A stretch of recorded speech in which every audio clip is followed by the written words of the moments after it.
All right, guys, so we back at Elite Performance right here. I just picked up the truck back from them. Pretty much what he said. This time he said instead of doing the gasket, gosh, he explained it to me, guys. I should have had him explain it, but I don't remember everything he said. But pretty much he said he just did a brand new valve cover instead of a gasket. Like, I apologize, he had to come back so many times. He like, the passenger side was completely wet the first time he bought it. They drove it, everything was fine. Bought it back the second time, I can't remember what we did. And he said, this time bought it back, he was like, bro, I caught underneath there and the whole driver's side was wet. Pretty much he said that gosh, what he said. Y'all probably gonna kill me. But anyway, I said all that to say, he said they decided to do a brand new valve cover, forget doing the gasket. He like, we just did a whole new valve cover on it. So he's like, you should be good to go now. Again, I have worked with this shop many a times before, and just reference for y'all, you know, like y'all said, a lot of y'all say it sound like a bad mechanic, whatever the case may be. I will tell you that he did tell me before I dropped the truck off that their lead mechanic was out due to a family emergency. He had been out for weeks, so he had to hire some help. So I understand how things go, especially when you run a business, you just pivot and do the best you can. Yeah, it could be, like y'all said, just bad mechanic, maybe the mechanic was new, learning, didn't know, you know, whatever case may be. But hopefully we're good to go now. But let's go ahead and talk more about this EcoBoost engine and that debate, because a lot of y'all left a lot of comments about the EcoBoost and feel very strongly about it. And that's great. I love the conversation. I love the dialogue. A lot of you all are talking to each other, which is what Kicking It With Q is about. It's a community. It's Kicking It With Q. So when you see somebody rock, oh, there goes F-150 right there, nice one. Rocking the Kicking, it's a community. We're a community, positive community. We don't do all that other bull. We here to help each other, right? But yeah, another guy said he dropped his F-150 off here too. My guy on TikTok with the Camaro, maybe that's his down there, but he said his is leaking too, so it's here as well. But anyway, I'm gonna go ahead and strap out POV stock. I haven't done a POV in red in a long time. Ooh, that's a GT350, bruh. Woohoo! I will own one of those cars one day for sure. That and a Scat Pack is on my list to own. I don't know why I love the Scat Pack so much, but I just do love those cars. Now, I just went through and read all of y'all comments on that last video, and I posted about this. This is the follow-up video. I just picked the truck back up, right? If you haven't, it's your first time coming across this video, go back and watch the video. I think it's titled like I'll Never Buy EcoBoost Again. I just posted like February 23rd, I believe. One thing I will say, a lot of y'all instantly were saying this sounds like a mechanic issue and not an EcoBoost issue, right? And you know what I mean? Being honest, the first time, let me make sure I'm not leaking no oil. I was looking back. The first time when I came and picked the truck up, bro, and it was still leaking and smoking, well, smoking from the same area, I do agree, yes. To me, that was like, dang, you know, like it seemed like whatever I bought it in for was not fixed. I will say that. Bought it back the second time, the smoke and everything was gone. You know, I'm gonna pull over real quick, just make sure, just really quick, make sure we still good before I get on the road too far away. Let's check. Make sure it's not leaking nothing. We can see down here, no leaks, guys, none at all. So, and I've been sitting there for about a good 5 minutes trying to get everything situated. And where I'm trying to go, I need to go get a new cell phone.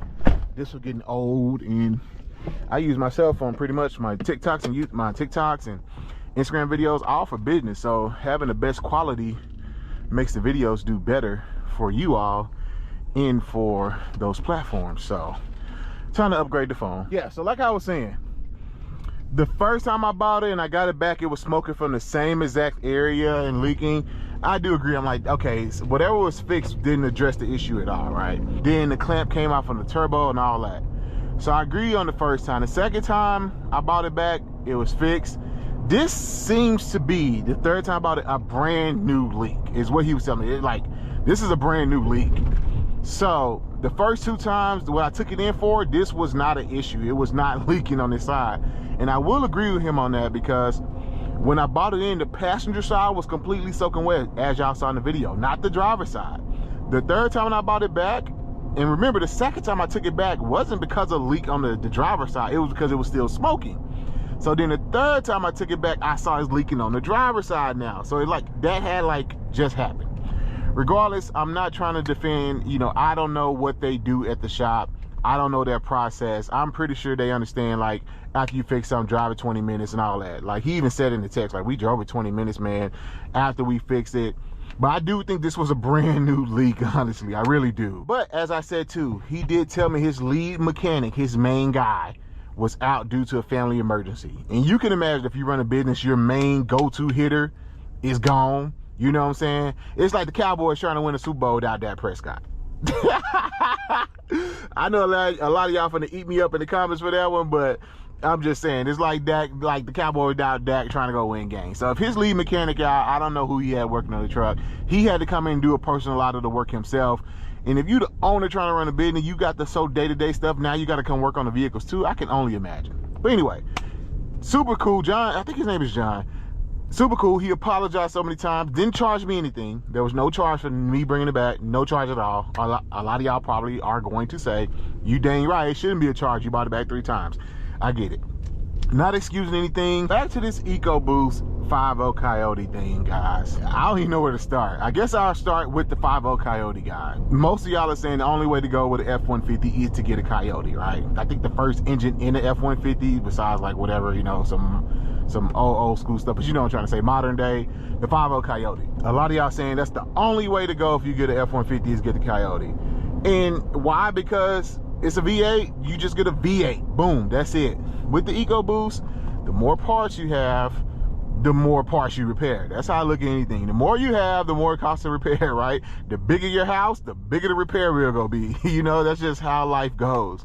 So when you come to the EcoBoost and the turbos, you just have more parts, and more parts can fail. So therefore you're gonna have, or possibly more repair. Now, I had a guy who messaged me on Instagram. I can't remember, it was Instagram or TikTok, or here on, he getting it, or here on YouTube, saying that he had a Coyote, and bro, it gave him so many issues. Leaking oil, I think he said coolant line leaking as well, stuff like that. You're gonna hear stories, different stories depending on who you ask, but the majority say the 5.0 is the way to go when it comes to the F-150 platform. Now, to my EcoBoost people, I'm being an EcoBoost guy. My frustration was that I had to take it back 3 times. I think I, you know, kind of a little passionate, overreacted a little bit. But I'm still gonna answer the question, would I buy another EcoBoost engine just to answer this question? I don't think I will, guys. I just really don't. Now, and I thought long about this. The truck has been reliable. The truck has never left me stranded on the side of the road at all. I had 1 check engine light in 127,000 miles, which is not a lot, just still a baby truck pretty much. 127,000 miles, 1 check engine light, and that was a catalytic converter. Got that fixed. It's been reliable. It's 11 years old. I don't hate the truck. I love my truck, as y'all know, which is why I still hold on to it. But it doesn't change the fact that I wouldn't probably buy another EcoBoost engine. I'm gonna just be honest with y'all. Just look at the history of the truck. It hasn't had many issues. And just really quick while it's on my mind, a lot of y'all said the price I paid was kind of crazy. Guys, I don't know where y'all go to get y'all truck service, but when I took this to Ford for the passenger side coolant line leaking on the turbo, it was $1,950. Over here, they charged me $2,500 for a lot more work.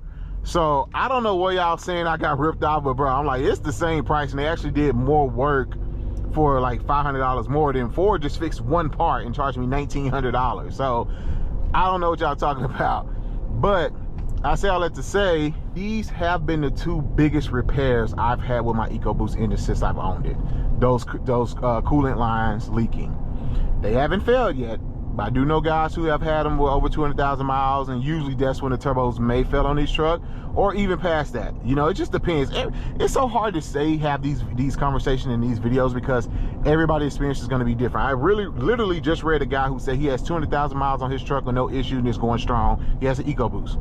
Now, I hear the 2.7 is a little more reliable than the 3.5 from what I heard from EcoBoost owners. But my history with the truck so far, besides that, those 2 expensive repairs, I had a throttle body, which is not related to the EcoBoost, it being an EcoBoost. I had a pinion seal leak, has nothing with it being an EcoBoost. What else I had done to the truck that was major? I think that's pretty much it. The 2 major repairs I had related to being the EcoBoost was the freaking turbo line, the turbo feed lines, or the coolant lines running to the turbos. They corroded. Those have been the biggest 2 issues I've had with this truck since owning it. That is related to it being a EcoBoost. Other than that, it's been pretty solid. So that's why it's hard for me to say I would never buy another one. I'm just thinking like, man, bro, if you get another truck, like you want to go through this possibly again with these turbo lines, the corrosion of it and all that stuff. Now, I'm going to say this, because I know some of y'all screaming in the comments. Apparently, one of y'all said Ford has now perfected these issues on the newer ones, and they're like pretty much bulletproof, like they're great now, which possibly could be the case. But if you know you have a year like mine, 2015, 17, and 28, all of those, cam phasers is a big one on these things. You know, that's a huge issue. And also the manifold studs like breaking or something is another big one on here, along with the leaking coolant lines and turbo feed lines and all that. So it's like, do you want to put yourself in that situation to go through all that once again? I can definitely tell you all though, just sitting here in traffic, it does feel like it's idling a lot smoother. I will definitely say that. It don't even feel like the truck is on. It feels very, very smooth right now. So that's a good thing. And now granted, I will say this.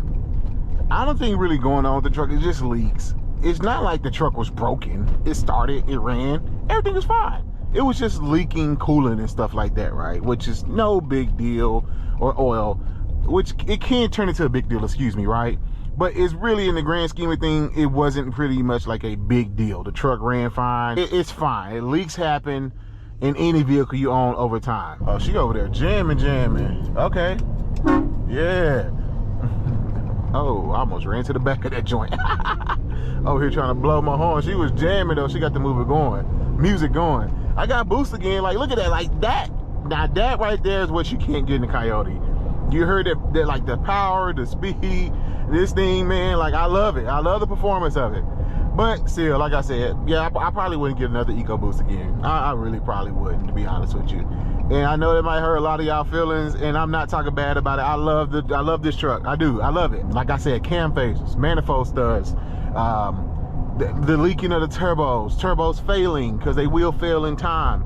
You know, all that stuff, bro. Just like, man, is it worth it? At the end of the day, is it worth it? Now, if the new ones, if they have all this stuff figured out, great for Ford. Like, seriously, great. I'm not bashing the engine or the truck at all. Like I said, I love it. But, you know, at the end of the day, you just got to think about those things. Like longevity. You know, longevity, what's going to give you more trouble? A V8 Coyote or a twin turbo EcoBoost? Yeah, it's just one of those things you have to really consider. And like I said, the more parts, more moving parts, the more costly the repairs, bro. That's just how I'm choosing to look at it. I don't know, man. Y'all come below, let me know. Again, I'm not bashing the truck at all. Love the truck.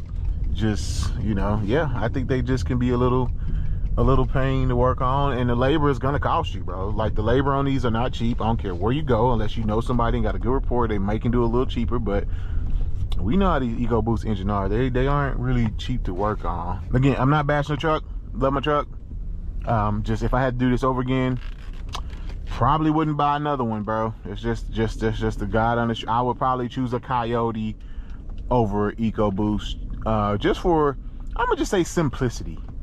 Honestly, just simplicity. But it's tough because, you know, the Raptor is an EcoBoost as well. So, you know, and those are great trucks, you know. So just gotta choose your problem. You know, if you got a 5.0, please comment below and let me know. Like I said, I talked to one person who expressed that he had a lot of issues with his Coyote. But if you have a Coyote, and you went to a EcoBoost or from an EcoBoost, let me know that. And if there's a lot of issues with the Coyotes that I'm unaware of, only thing I know about the Coyotes is like oil consumption, and I'm pretty sure they fixed that by now. So, but anyway, y'all, let me run here, get a phone. I think that's all I got pretty much in the video. I just kind of want to wrap this up, but I'll catch y'all next one, baby. Peace.